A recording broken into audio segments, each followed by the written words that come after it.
वांछा कल्पतरु तड़द्वित विनिंदित पीतांबरधारी श्री बालकृष्ण महाप्रभु की श्री वांगमयी प्रतिमूर्ति श्रीमद् भागवत महापुराण भक्ति सत्संग का आज तृतीय दिवस शुभारंभ हो रहा है। देवी और सज्जनों, कल सायंकालीन वेला में आप चर्चा श्रवण कर रहे थे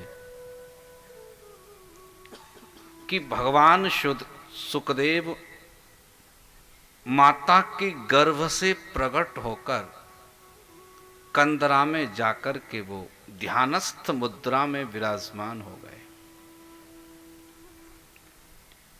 महर्षि वेदव्यास वापस आए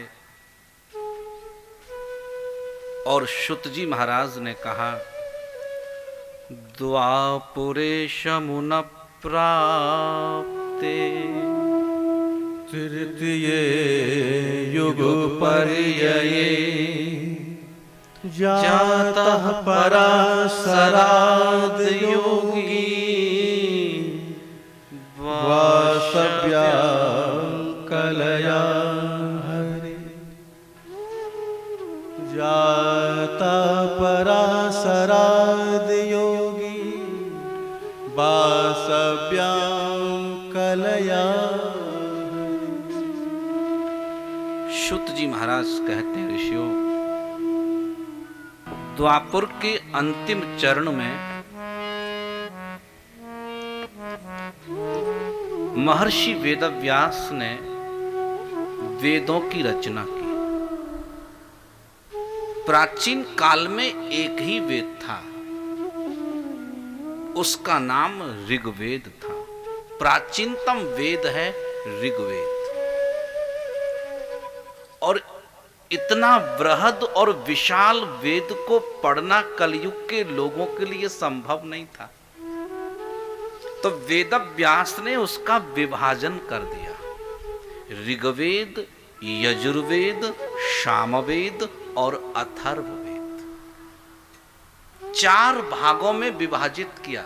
मैं आपका ध्यान आकर्षित करूंगा, वेद की रचना वेदव्यास ने नहीं की, विभाजन किया।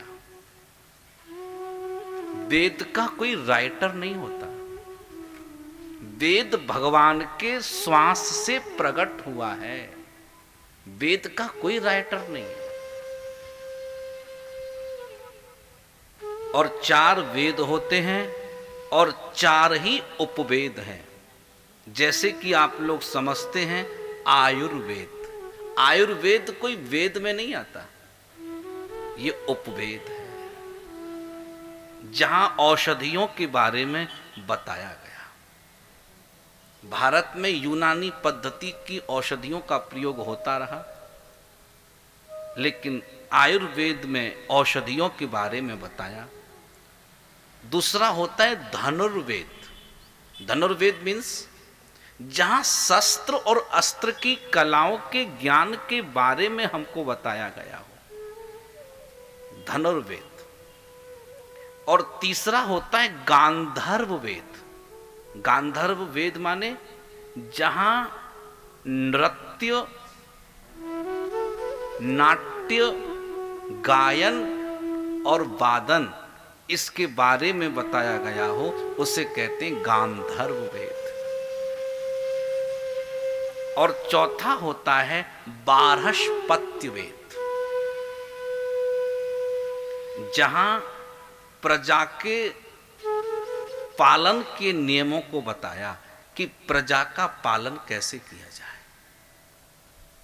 तो आप ये समझ गए कि 4 वेद होते हैं और 4 उपवेद होते हैं। इन 4 वेदों में कितने मंत्र हैं?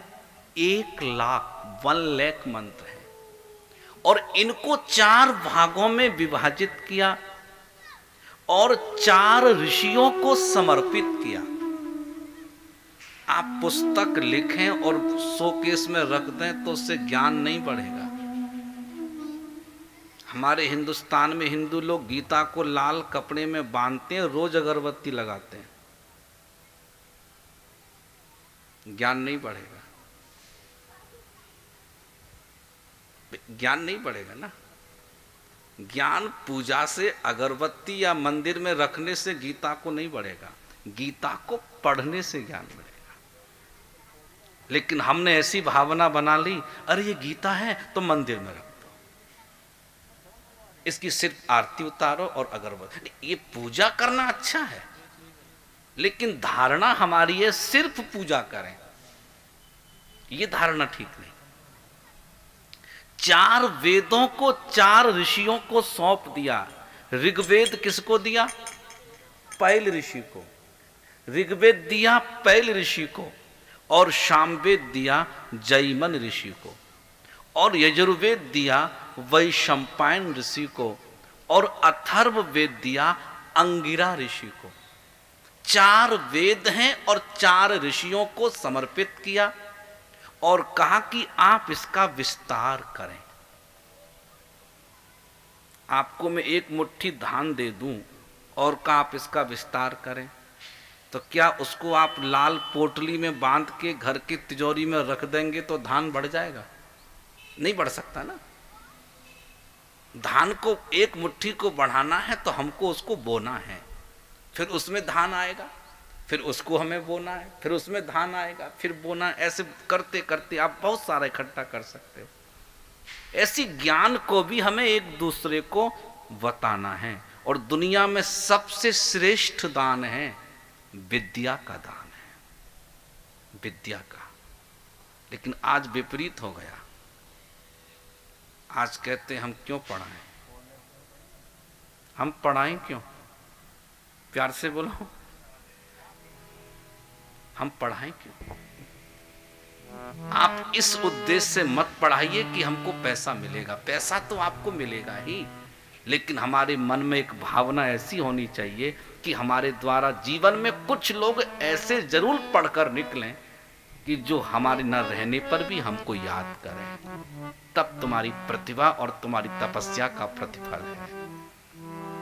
उद्देश्य सिर्फ इसलिए नहीं कि हमको पैसा मिले, पैसा तो आपको मिलेगा ही, लेकिन भावना हमारी ये होनी चाहिए कि बच्चे हमको याद करें। किसी अच्छे पद पर पहुंचने के बाद वो हमारे प्रोफेसर थे, वो हमारी मैडम थी, बहुत अच्छा पढ़ाती थी। आप समझो कि अब आपको सही में आशीर्वाद मिल रहा है। प्यार से बोलो। हमारे जो गुरुदेव थे, हम जिनसे संस्कृत पढ़ा करते थे, वो बदले में कुछ लिया नहीं करते थे, वो कुछ लेते नहीं थे। 103 साल उनकी उम्र रही और वो निरंतर हम जैसे विद्वानों को पढ़ा करके हिंदुस्तान को समर्पित करते रहे। लगभग हम लोग 200 लोग ऐसे हैं पूरे विश्व के अंदर, हम लोग भागवत कथा करते हैं। 200 लोग हैं जो विश्व के 156 देशों में जाते हैं। 156 देशों में जाते हैं। हमारे गुरुदेव के 200 लोग ऐसे हैं जो भारत के विभिन्न प्रांतों में, वो, लेकिन बड़ी मजे की बात है, वो भागवत नहीं करते थे,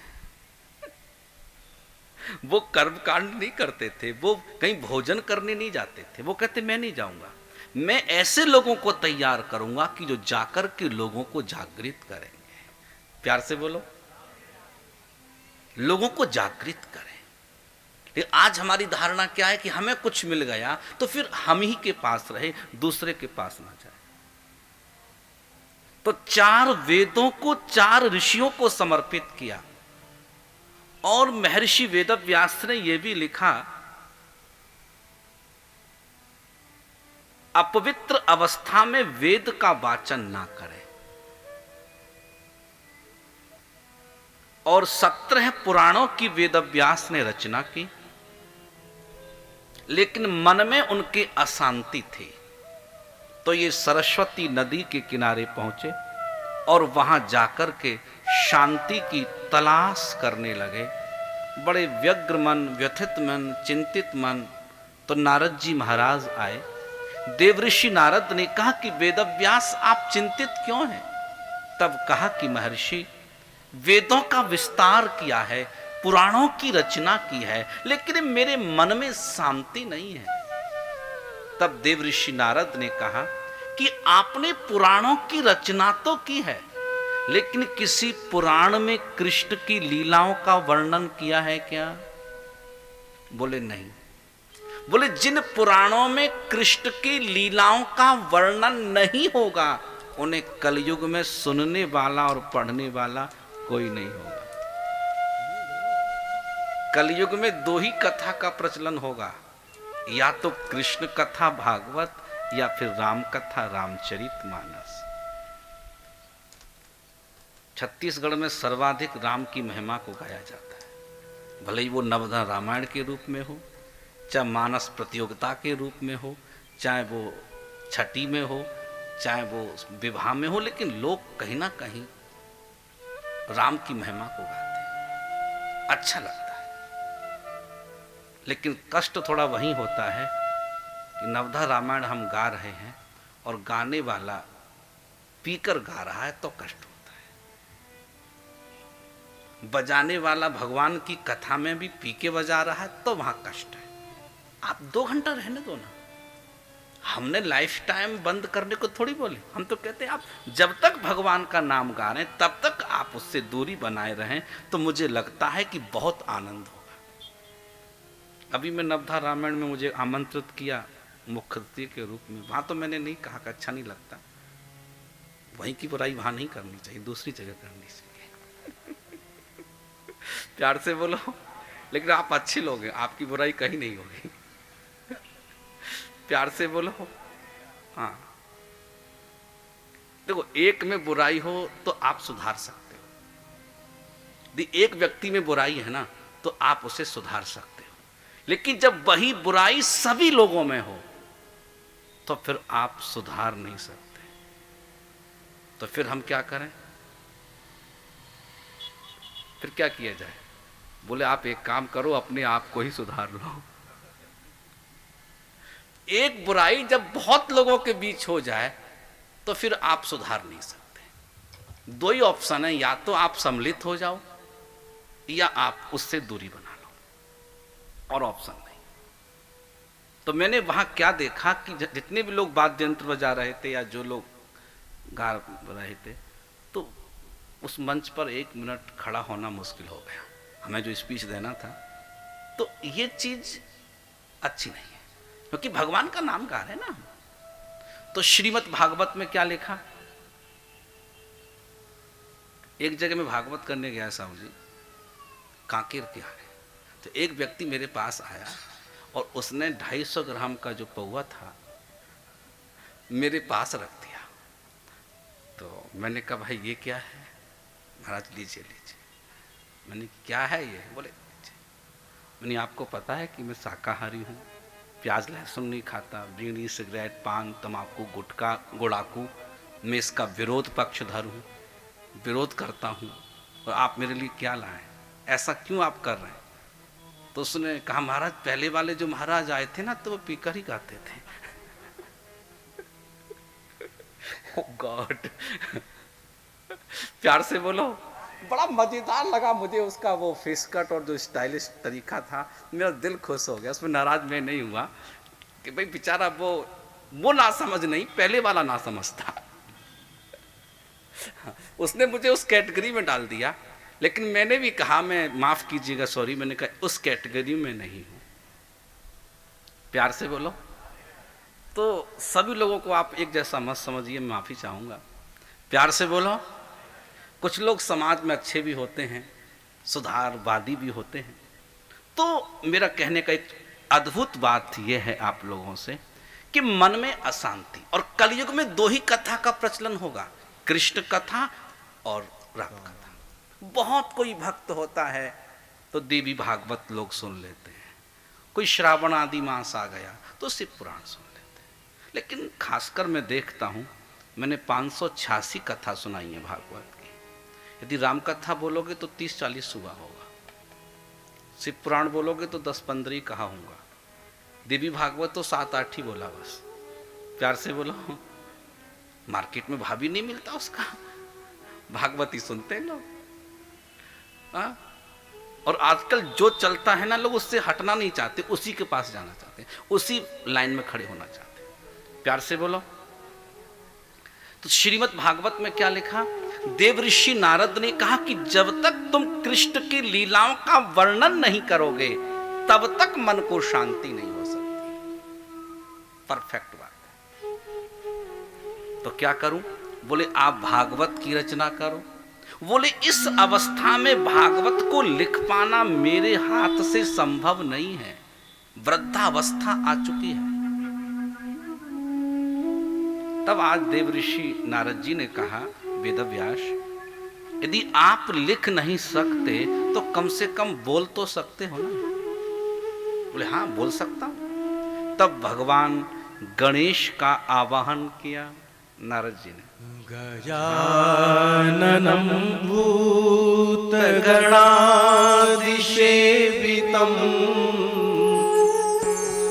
कपेत्रजम्बो फलचारुभक्षणम् उमासुतं शोकविनाशकारिकम्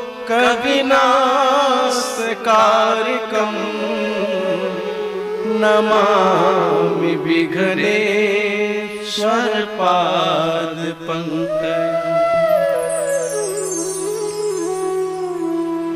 नमामि विघ्नेश्वर पाद पंकज। भगवान गणेश उपस्थित हो गए। कहा कि मैं क्या कर सकता हूं? नारद जी ने कहा कि आप हमारे लिए सहयोग करें कि वेदव्यास जो बोलेंगे वो आपको लिखना है। गणपति ने कहा ठीक है, आई एम रेडी, मैं तैयार हूं, लेकिन एक निवेदन मेरा है वेदव्यास, यदि आप बोलते हुए बंद हो गए तो फिर लिखना मेरे लिए संभव नहीं है। आप समझ गए होंगे क्या कहना चाहते हैं। कंटिन्यू 24 आवर्स आपको स्पीच करना है, बोलना है आपको। वेदव्यास ने कहा यह अवस्था ऐसी है कि 24 आवर्स नहीं बोला जा सकता। तब गणपति ने कहा माफी चाहिए, नहीं कर सकता। अब तो खेल बिगड़ता दिखा। तब महर्षि वेदव्यास ने कहा ठीक है, आपकी जो आदर भाव से मैं सम्मान करता हूं और मैं निरंतर बोलूंगा, मैंने वचन दिया, मैं निरंतर बोलूंगा, लेकिन एक छोटा सा अनुरोध है गणपति मेरा। बोले क्या? आपको स्वीकार करना है। बोले क्या? कि मैं जो बोलूंगा ना उसको सिर्फ आपको लिखना नहीं है, तो लिखने से पहले उसको ट्रांसलेट करना है, उसको समझना है कि इस संस्कृत की श्लोकों का मायने क्या है, आपको तब लगना है। गणपति ने स्वीकृति दे दी। वेदव्यास मुस्कुराने लगे और कहा गणेश, इतना क्लिष्ट श्लोक बोलूंगा कि समझने में 3 दिन तो तुमको लग ही जाएगा। प्यार से बोलो, तब तक मैं आराम फरमा लूंगा। प्यार से बोलो। देखो, लिखना सरल है, लिखना इजी है, लेकिन समझ करके लिखना कठिन है। भाई आपको बोला जाए कि आप लिख दें तो लिख देंगे, हमसे बोला कि आप लिखिए संस्कृत तो लिख देंगे। अब तुमने कहा नहीं, इसका हिंदी अनुवाद करो पहले। कस्तूरी तिलकम ललाट पटले वक्षस्थले कौस्तुभम नासाग्रे वरमौक्तिकं करतले वेणुकरे कंकणं सर्वांगे हरिचंदनं सुललितं कंठे च मुक्तावली गोपस्त्री परवेष्टितो विजयते गोपाल चूड़ामणि गोपाल चूड़ामणि। आप बोलेंगे तो लिख दिया जाएगा, लेकिन तुमने कहा इसको समझ कर लिखो तो फिर समय चाहिए। कस्तूरी तिलकम, जिसके मस्तक पर कस्तूरी का तिलक है। कस्तूरी तिलकम ललाट पटले, कहां पर है? ललाट मानी मस्तिष्क के पटल पर है। कस्तूरी तिलकम ललाट पटले वक्षस्थले कौस्तुभम। जिसके वक्षस्थल मीन्स हृदय पर कौस्तुभ मणि की माला सुशोभित है। नासाग्रे, इसके अग्रभाग पर मुक्ता का मोती लगा हुआ है। मुक्ता मोती आपने कई बार चित्रों में देखा होगा। यहां पर भी लोग आभूषण पहनते हैं, खासकर हमारे आदिवासी लोगों में यहां भी आभूषण पहनने की परंपरा है। आज भी लोग पहनते हैं। आप गांव वगैरह में जाएं, बहुत जंगलों में जो रहते हैं वो पहनते हैं। कर तले वेणु करे कंकणम, जिनकी हाथ में मणियों का कंगन है, जिनकी हाथों में सुंदर वेणु है, ऐसे श्रीमन नारायण को मैं प्रणाम करता हूं। भागवत की लिस्ट क्यों है कि गणपति को समझने में समय लगे। और श्रीमद् भागवत में लिखा, वेदव्यास कहते मैं लिखूंगा। गणपति ने कहा कि ठीक है, आप निवेदन करो, मैं लिखूंगा, आप बोलिए। आपका कभी जाना हो बद्री विशाल, भागवत का लेखन कहां हुआ था? बद्री विशाल। ऊंचे पहाड़ी में वेदव्यास बोलते थे और भगवान गणेश लिखते थे। मां गणेश गुफा है और व्यास गुफा है। लगभग 10 मीटर की दूरी पर दोनों गुफाएं स्थित हैं। मैं वहां भागवत कथा सुनाने गया था, उसी गुफा में सुनाया। प्यार से बोलो। जब मैंने कहा मोदी जा सकते हैं तो हम क्यों नहीं जा सकते? हमको भी जोश आ गया तो हम उसी गुफा में पहुंचे भागवत सुनाने। प्यार से बोलो। तो श्रीमद् भागवत में लिखा कि देव ऋषि नारद ने भागवत के 4 श्लोकों का गायन वेदव्यास के कान में किया। मैं आपका ध्यान आकर्षित करना चाहूंगा कि भागवत में 4 ही श्लोक हैं। मूल मंत्र भागवत के कितने हैं? 4। पूरी भागवत में जो मूल मंत्र हैं वो 4 मंत्र हैं, 4 श्लोक हैं। और 4 श्लोकों के बाद जो विस्तार है वो श्रीमद् भागवत है। तो 4 में आपको मंत्र सुना दूं जो मूल भागवत है। इसको श्रवण मात्र से जीव को मोक्ष प्राप्त होता है। यही 4 मंत्र है। तो आप इसको सुने, मैं आपको सुना रहा हूं। ओके। अहमेवा समेवाग्रे नान्यद् यद् सत् परं पश्चादहं यदेतच्च यो वसिष्येत सोऽस्म्यहम् ऋतेर्थं यत् प्रतीयेत न प्रतीयेत चात्मनि तद्विद्यादात्मनो माया यथा भासो यथा तमः यथा महान्ति भूतानि भूतेषु च वचेष्वनु प्रविष्टानि प्रविष्टानि तथा तेषु न एतावदेव जिज्ञास तत्त्वजिज्ञासुनात्मनः अन्नमय व्यतिरेकाभ्यां यत् स्यात् सर्वत्र सर्वतः यत् स्यात् सर्वत्र सर्वतः इति चतुश्लोकी भागवतं सम्पूर्णम्।